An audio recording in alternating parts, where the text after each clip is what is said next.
These are some fucking interesting and tumultuous times we are living in. People think it's about what side to be on. But if we peel this big weird onion, if we go beyond the layers of I'm right and you're wrong, we get to the core of the matter. Motherfuckers trying to reinforce their own existence. And by motherfuckers, I lovingly mean, like, fucking everybody, it seems like. It's totally normal. Let's break it down. There's a part of our wrinkly pink meat computer that is responsible for making us feel like we exist. A program, if you will, called ego. People want to vilify the ego, but it's just a tool that has evolved whose sole job is to convince itself that it exists separate from other shit by pinging alleged outer objects and circumstances of reality, and that ping of attention bounces back in one of three ways. I like it, I hate it, or I don't give a shit about it. And so by categorizing everything, and I do mean fucking everything, through attraction, aversion, or neutrality, the ego construct convinces itself that it exists separate from the shit it loves, hates, or gives zero fucks about. I love and I hate, therefore I am, by virtue of a bunch of made-up relationships with shit that's allegedly out there. But put this in your pipe and smoke it.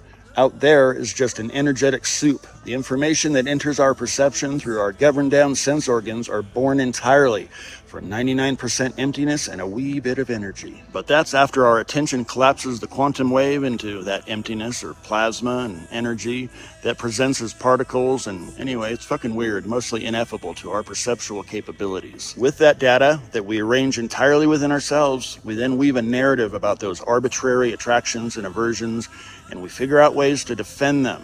And the methodology that is the lowest hanging fruit is, unfortunately, often by finding some other motherfucker or groups of motherfuckers who we can label as wrong, thus reinforcing our rightness. The ego's like a bubble, and if you think about what a bubble actually is, it's really not much of a thing unto itself. In other words, the air inside of a bubble and the air outside the bubble is the same fucking air. It's just temporarily sequestered from the rest of the atmosphere by a thin, soapy skin for a minute. So an ego bubble only exists because someone mixed soap and water and blew you.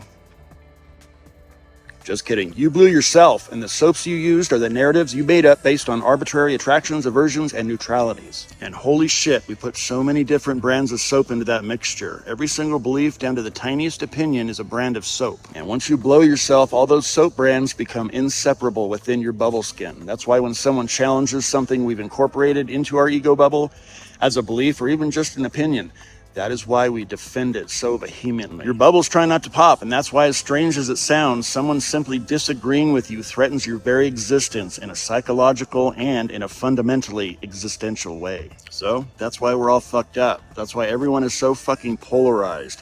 Behind it all, everyone is desperately trying to maintain the illusion that they exist separate from all other shit. But let's pull the reins back for a minute to more practical matters. I'm not saying don't believe or disbelieve shit.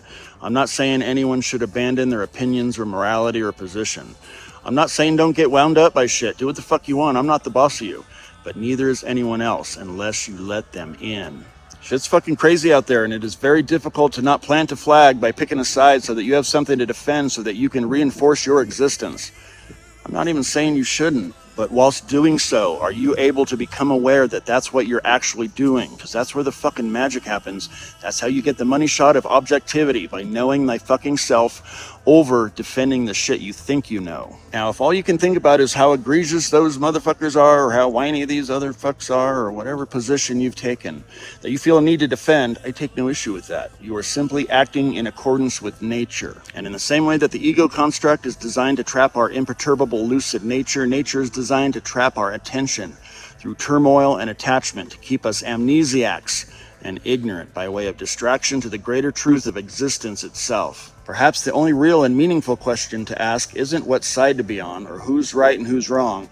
Maybe the question should be whether you want to collaborate with and thus be trapped by this persistent illusion called reality or not. How's it working out for you so far? Reality is like an algorithm. The shit you see on certain digital platforms is specially designed for you.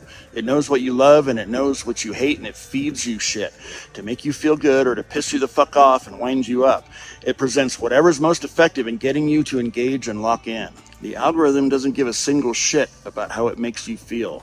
Isn't it kind of crazy how certain platforms are just an empty digital framework that gets set up, and the people who set them up say, Here you go. You guys all entertain each other and fight and argue and piss each other off because your volatility translates to time and your time converts to advertising revenue for us. So go forth and fuck with each other so we can get rich on your misery. Reality itself is a strangely responsive, empty sort of platform too, a quantum scaffolding with atomic bones, and it will also give you exactly what you look for.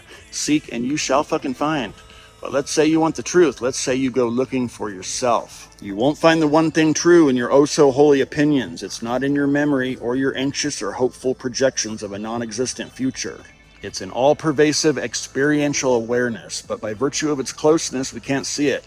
In the same way that a mouth cannot eat itself no matter how much we gnash and bite. It's oh so subtle, and the only way to uncover it is by simply letting go of everything you are not. And the only way to find out what you're not is to shine the light of awareness on those things, on those attractions and aversions. Tumultuous times such as these will either entrench you deeper into a paradigm and thus trap you in the mental construct you have come to think of as reality, or, you know that method of fishing where someone drops a stick of dynamite over the side of a boat and the concussive wave of the explosion knocks all the fish out and they float to the surface to be seen by the light of day?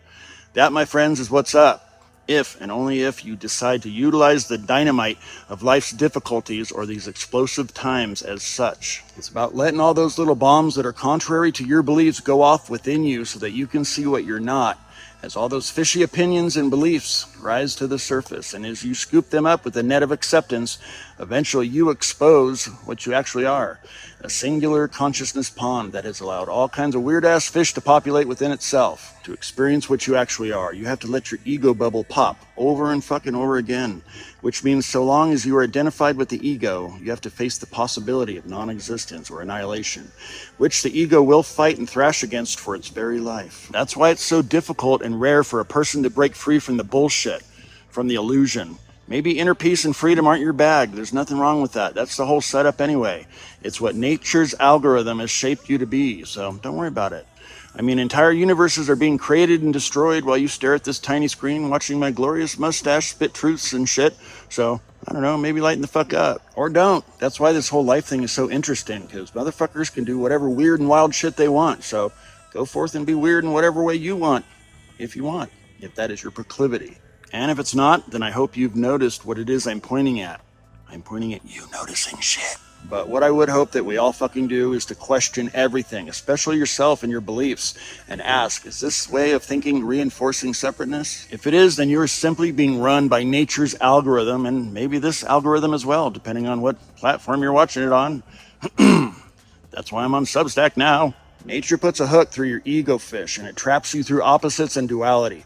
It pushes and pulls you with desire or hate, and in that sway, it reinforces the most universally accepted lie. Because the truth of it is, down deep in the bottom of reality's bowl, we're all the same damn soup, and everyone's trying to make soup sandwiches. It's not actually a fucking thing. But if you have the strength and fortitude to take a step back from yourself and gain some objectivity, then you can experience something extraordinary. You can break the system, fuck up the algorithm, and become a free agent. I'm talking about you. Toodaloo.